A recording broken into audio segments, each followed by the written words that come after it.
আমরা বলি ঘরের হাট ঘরের হাট। আচ্ছা হাসান কি বলে ঘরের হাট মানে কি আসলে? ঘরের হাট মানে আমরা এখানে আসলে আপনারা যে কোনো ডিজাইন ঘর দেখতে পারবেন, আমাদের অনেক ঘর উঠানো থাকে। বলবো যে যারা আপনারা ঘর কিনবেন, যারা কাঠ সম্পর্কে ধারণা আছে, মানে নিজে বোঝেন বা যে অন্য কেউ যদি বোঝে এমন লোককে সাথে করে নিয়ে আসবেন। দেখেন আমি দাঁড়িয়ে আছি ইউরোপিয়ান স্টাইলের একটা কাঠের কটেজের সামনে। নামটা দেখছো?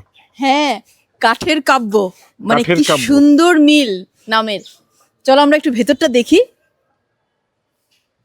এই যে দেখো, পুকুরের পাড়ে অথবা কোনো একটা পর্যটন এলাকাতে হতে পারে। হ্যাঁ, পর্যটন একটা- এলাকাতে কিন্তু মানে- এখন এই ঘরগুলোর হ্যাঁ, মানে খুব চাহিদা না? এরকম সিঁড়ি দিয়ে উঠলো কেউ, যদি এখানে ঘর তৈরি হচ্ছে, ওই যে সব পাট পাট ঘর আছে এখানে। চলো আমরা একটু কটেজের ভিতরে গিয়ে দেখি। হ্যাঁ, এই যে দেখো, একদম মানে বারান্দার উপরে, দোতলায় কোনো বারান্দা নেই, একদম উপরে। আমরা যাই দেখি। পেছনের দিকে নাকি আছে বারান্দা। হ্যাঁ, এটা কত square feet? 25 feet by 12 feet. 25 by 12। হ্যাঁ হ্যাঁ, এগুলো হচ্ছে 300 স্কোয়ার ফিট। 300 square feet.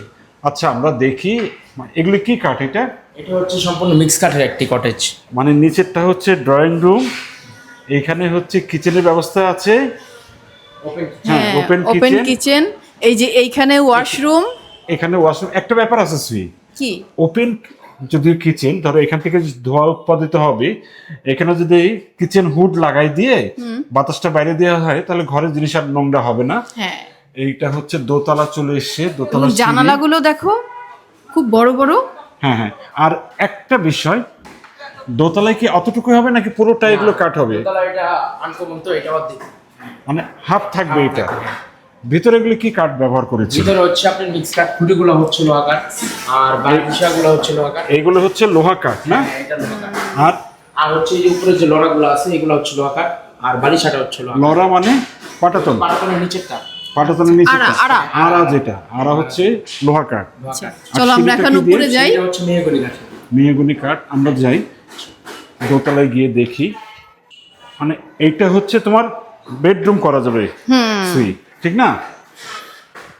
ছাদটা দেখো, একটা ইউরোপিয়ান স্টাইলের একটা কার্ভ হ্যাঁ। আছে ছাদে। আর একটা বিষয় খেয়াল করে দেখছো, কি?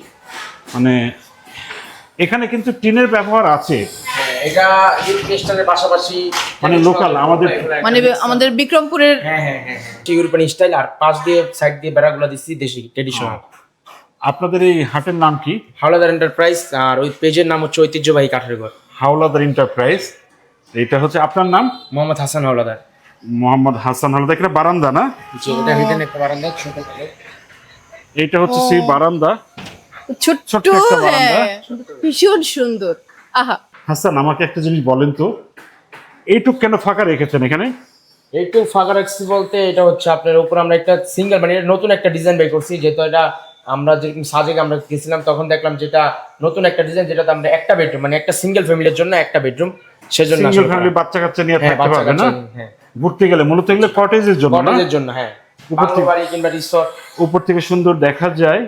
এটা কি বিক্রি হয়ে গেছে? না, এটা বিক্রি হয় না। একটা শেক হচ্ছে হাঁটলে, এটা নিয়ে যখন ফিটিং করা হবে তখন ফিটিং করার পর আর কোনো সমস্যা হবে না। এটা তো আমরা হালকা করে লাগানো, যেতে এটা খুলতে হবে, খুলতে হলে তখন যাতে পাইঙ্গা টেঙ্গা না শুধু যায়। ডিসপ্লে করে রাখছি। ডিসপ্লে করে রাখছি, হ্যাঁ। এটা পুরোটা আলগা, পুরোটা আলগা এটা। সুন্দর একটা। আর এই যে মানে আরেকটা জিনিস সুই, আমরা বলি ঘরের হাট ঘরের হাট। আচ্ছা হাসান কি বলে ঘরের হাট মানে কি আসলে?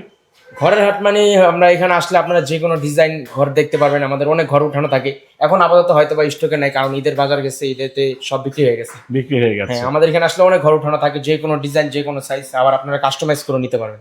তোমার কি মনে হয় সেই ঘরের হাট কি আসলে?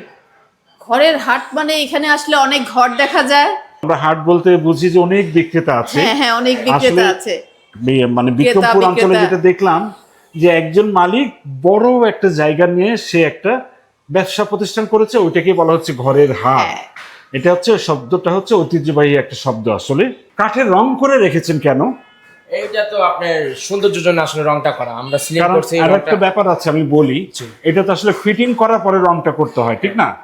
মানে অনেকে যেটা বলে যে খারাপ কাঠ বলে কি রং করে রাখা হয়েছে? না না না না, কি বলে, এটা রং করে রাখছি। যেহেতু আমি এটা ডিসপ্লে করছি, এটা পুরোটাই রং করে রাখছি। আপনার চাইলে আপনি রং বানাই দিবেন। একজন ক্রেতা কিভাবে বুঝবে যে এটা মেহগনি কাঠ, এটা লোহা কাঠ, কিংবা এটা কেরোসিন হ্যাঁ, কাঠ? মেহগনি কাঠ যাতে বোঝা যায়, সেজন্য আমরা এটাতে আমরা রং করি না, এটা একবার রং রেখেছি। এটা রং করে নিয়ে হ্যাঁ। বোঝার জন্য রেখে দিয়েছে। হ্যাঁ। ঠিক আছে, তারপরে হচ্ছে যে কি বলবো, এইসব ঘর কিনতে গেলে এক্সপার্টিস একদম হ্যাঁ, লাগবে। আমি বলবো যে যারা আপনারা ঘর কিনবেন, যারা কাঠ সম্পর্কে ধারণা আছে, মানে নিজে বোঝেন বা যে অন্য কেউ যদি বোঝে এমন লোককে সাথে করে নিয়ে আসবেন, তাহলে আর ওইটা থাকে না, তাই না? যে তাহলে আমি বলবো কি আর একটা কথা, শুধু এক্সপার্টিস আনবে না, আর একটা কথা হচ্ছে যে আপনারা যদি মনে করেন যে একটা ঘর দিয়ে আপনার জীবন কাটাবেন, তাহলে আমি বলবো লোহা কাঠ দিয়ে নিতে। হ্যাঁ, নাকি হাসান, কি মনে হয়? হ্যাঁ, সবারই কিন্তু একটা ঘর লাগে, পাখিরও একটা ঘর লাগে। অবশ্যই। হ্যাঁ, তো সেই ঘরটা যদি একটু ছোট হোক, যদি একটু মজবুত হয়, মানে বাইরে ঝড় হোক বৃষ্টি হোক, আমরা কিন্তু দৌড়ায় ঘরে ফিরে আসি, মানে ঘরটাকেই আমরা সবচেয়ে নিরাপদ আশ্রয় মনে করি। সেই আশ্রয়টা যদি হয় একটু মজবুত, মজবুত আসা হওয়া দরকার, হ্যাঁ। জীবন যেমন নিরাপত্তা দরকার, ঘরটা মজবুত হওয়া দরকার। এটার দাম কেমন আসছে? আচ্ছা, এটার দাম হচ্ছে আমরা 64 জেলা ডেলিভারি এবং ফিটিং চার্জ সহ দাম রাখছি হচ্ছে 6,80,000 টাকা। ডেলিভারি মানে হচ্ছে আপনারা নিয়ে একদম হ্যাঁ, ফিটিং করে আপনার বাসায় দেবেন। ফিটিং এবং ডেলিভারি সবই আমাদের নিজ দায়িত্বে আমরা উঠাই দিব। 6 লক্ষ টাকা। 6,80,000 টাকা। আর কেউ যদি অধিকাংশই লোহা কাঠ দিয়ে, মানে ভালো কাঠ দিয়ে নিতে চায়, তখন কেমন খরচ তখন হবে? এটার ওই কাঠ অনুযায়ী আসলে দামটা বাড়বে। মোটামুটি যদি একবার সম্পূর্ণ লোহা কাঠ হয়, ওই 11 থেকে 12 লাখ টাকা পড়বে। 11 থেকে 12 লাখ টাকা। তাহলে কিন্তু মজবুত হবে। হ্যাঁ, অনেক মজবুত হবে। এটা যেরকম আপনি ব্যবহার করলে 30 থেকে 40 বছর ব্যবহার করতে পারবেন। আর যেটা 10 থেকে 11 লাখ কিংবা 12 লাখ টাকা, ওইটা আপনি 80 থেকে 100 বছর পর্যন্ত লোহা কাঠের তো হ্যাঁ, লঞ্জিটি ওটা বলা হয় সম্পূর্ণ- 100 বছরের উপরে। সম্পূর্ণ লোহা কাঠ। দেখতে সুন্দর 100 লাগছে। বছর মানে এরপরেও তো ব্যবহার করা যাবে, ব্যবহার করা যাবে ওটা অবশ্যই। মেরামত করে হ্যাঁ, ওটা হ্যাঁ। আবার মানে আমরা 100 বছর একটা ধারণা দিই, কারণ আমরা তো হয়তো 100 বছর বাঁচবো না। এই ইউরোপিয়ান স্টাইলের কটেজটা, এটা যদি আপনারা খুলে যেখানে নিয়ে যাবেন, ফিটিং করতে কয়দিন লাগবে? ফিটিং করতে মোটামুটি 4 থেকে 5 দিন। এটা 4 থেকে 5 5 দিন। দিন, হ্যাঁ। এই যাওয়া আসার খরচ, লেবার সব কস্ট, খরচ আমাদের। হ্যাঁ, সব খরচ। শুধু আপনাদের কাস্টমারদের খরচটা হচ্ছে মিস্ত্রি থাকা খাওয়াটা। সুন্দর ভিতরের ডেকোরেশনটা, খুব বিলাসী একটা ডেকোরেশন। উপরের ডেকোরেশন গুলো খুব সুন্দর লাগছে। হ্যাঁ, এইবার আমাকে একটু বলেন হাসান, এটা আসলে কোনো ক্রেতা নিতে চাইলে একদম ফাইনাল প্রাইসটা কি আপনাদের? ফাইনাল প্রাইসটাই আসলে 6,80,000 টাকা। 6,80,000 টাকা। অনেক গ্লাসের ব্যবহার করা হয়েছে, হ্যাঁ। দেখলাম গ্লাস ব্যবহার করা হয়েছে। চান আপনারা যদি বলেন যে এসি করবেন, এসিও করা যায়। মানে মানে আমরা আসলে এই- সিলিং করে দিচ্ছি। হ্যাঁ, এসি করা AC যাবে, fitting করা যাবে, এসি অবশ্যই, সেটআপ করা যাবে। হ্যাঁ, হুম। আমরা বিক্রমপুরে এসে ইউরোপিয়ান স্টাইলের কাঠের কটেজ দেখলাম চক্ষু মেলিয়া।